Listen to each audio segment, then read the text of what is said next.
NBC News. Honored. Winner for the second straight year with the Edward R. Murrow Award for overall excellence. So GMA is wanting you to say yes to everything. Now that's not realistic. That's not. You can't do everything you're wanting to do. You gotta use your common sense too now. Come on. I understand some things can be yes, but some things might need to be no. Right? So I get the spirit you're in, and if it's something, like simple, but make sure it's something good too or normal. Don't just say yes to everything. You can't. Unless you want to be like Jim Carrey in the Yes Man and get yourself in a lot of trouble. There's a reason there's two words, yes sometimes and no sometimes. Right? But okay.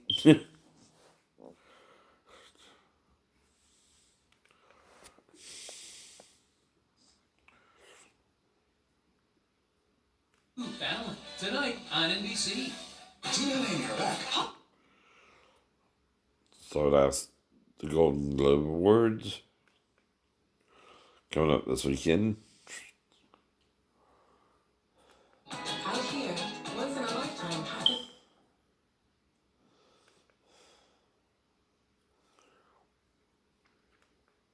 50s, even 60s, especially from Maryland southbound as we head into 2:30. Now they got a new news program on Fox, the National Desk. Coming our way, and that warmer weather, all courtesy of fair weather high pressure, which means we're going to have some sunshine and just a couple of afternoon clouds for today. That's the scene here. I'm meteorologist Venus Reed. It looks like what we're going to see highs as far as temperatures across the area. We're looking at upper 60s and some 70s. So things are turning around as high pressure brings in a southerly flow. Birmingham 73 degrees. Looking at Charleston. What? You're not going to keep my son away from you. I'm going to fight you, and I'm going to do everything I can to get my son back. Wendy is convinced that her ex molested their 2-year-old daughter. Derek says his wife had a sexual relationship with her own father. Right. Ready for her to come so she could be a part of our son's life. I've already worked it out. But that's what I mean. We're not on Springer or Renee. No. Now that you know that this is not true, I Our would mom. love to be a part of our son's life. You would love to be part of his son's Or Steve will cut, right? I'm going to be a part of his life. You know what? You need somebody in your life to counsel you, and I wish it could be me, but obviously I'm busy doing the show and raise my own Now, like family. I said, when I talk with Renee about any subject matter, yeah. But if she tried to have sex with me, I would resist her, right? You know what I mean? I told her, no, we're not supposed to do that. You know I do, right? No. I'm going to do this. It's not personal. I think you're a beautiful woman, but no. Control over you. Right. Same if my stepdaughter came in there. Woke me up in the middle of the night.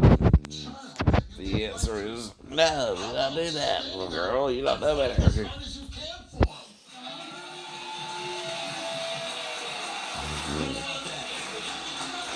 You know what I said earlier? You are a bad guy. You're a bad guy because you are keeping your son away from his mother. You are depriving your child of his mother for no reason at all, only the fact that you're a psycho. That's it. I want that off my stuff.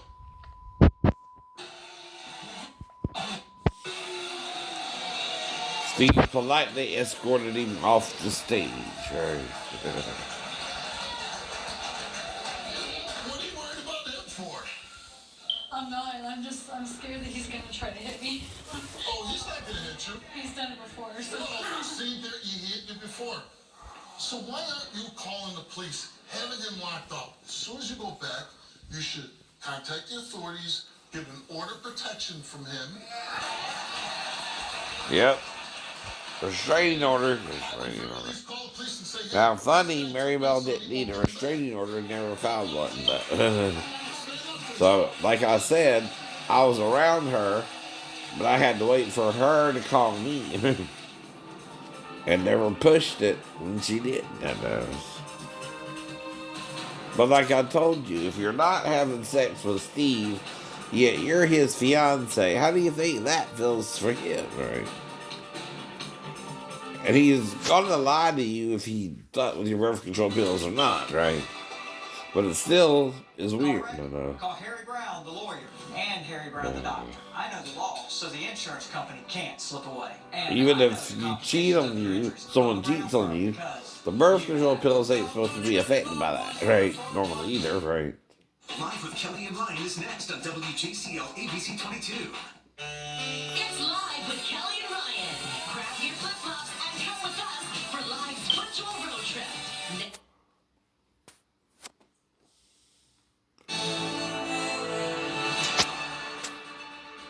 Very good Wednesday morning to you. We've got some good news for you this morning. I'm Jim Shooter. We do have some good news. I'm Poppy Harlow. We're so glad you're with us. Here is the breaking news this hour. A big step in the push to vaccinate the entire country. The FDA just moments ago saying Johnson & Johnson's COVID-19 vaccine does meet the requirements for emergency use authorization. That authorization could come as early as next week. If that happens, J&J would become the third vaccine for COVID-19 available in the United States, joining, of course, Pfizer and Moderna, all three companies vowing to roll out a combined 240 million doses by the end of next month. Yeah, and this one has an advantage. It's a one-dose vaccine. That makes a lot of difference. A source tells CNN that President Biden's coronavirus advisors believe that roughly 2 million Johnson & Johnson vaccine doses will be available next week, pending that FDA authorization. But even as infections across the U.S. fall and more Americans are getting their vaccine, we're watching that number closely, experts are still fearful that variants could possibly fuel another surge in the coming weeks. So that means don't let our guard down. We're also learning more about the scary rollover crash involving golf legend Tiger Woods. We're told that he is awake, he is responsive after surgery to have a rod inserted into his right leg. We're going to have more details on that in just a moment. Let's begin, though, with that breaking news. And joining us now to discuss is Chief Medical Correspondent Dr. Sanjay Gupta. Sanjay, are you there? There he is. Okay, Sanjay, so this is great news. Option number 3 in terms of vaccines. Looking at the numbers here, 66.9% effective specifically against moderate or severe disease. Tell us the significance of those numbers. Yeah, so this was an interesting trial, as you point out, a one-shot vaccine. They looked at the efficacy of this at 14 days after someone received the vaccine, and again at 28 days. And they broke it down, as you point out, between more moderate disease up to severe disease, and then people who develop severe or critical disease.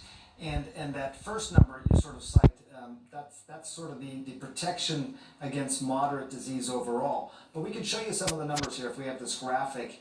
There were two things that really jumped out. One is that there was sort of differences in how effective this vaccine was against moderate disease, depending on where the vaccine was trialed. So in places where some of these variants were circulating more widely, like South Africa, you can see there was clearly a drop-off in terms of the effectiveness against this. This is very much in parallel to the data that Johnson & Johnson released. The FDA has now analyzed this data, and they're going to be reviewing it on Friday.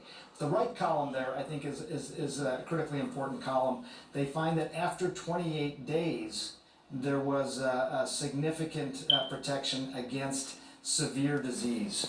And no hospitalizations at 28 days. There were 2 hospitalizations within the first 14 days, which means that the protection from this vaccine seems to grow between 2 weeks to 4 weeks and sort of maxes out at around 4 weeks. So really that 4-week mark after you get vaccinated is when you get the most protection.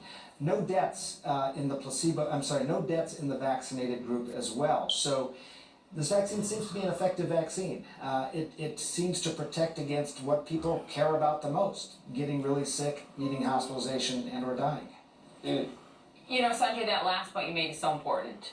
0 deaths in people that got this vaccine. And I say that because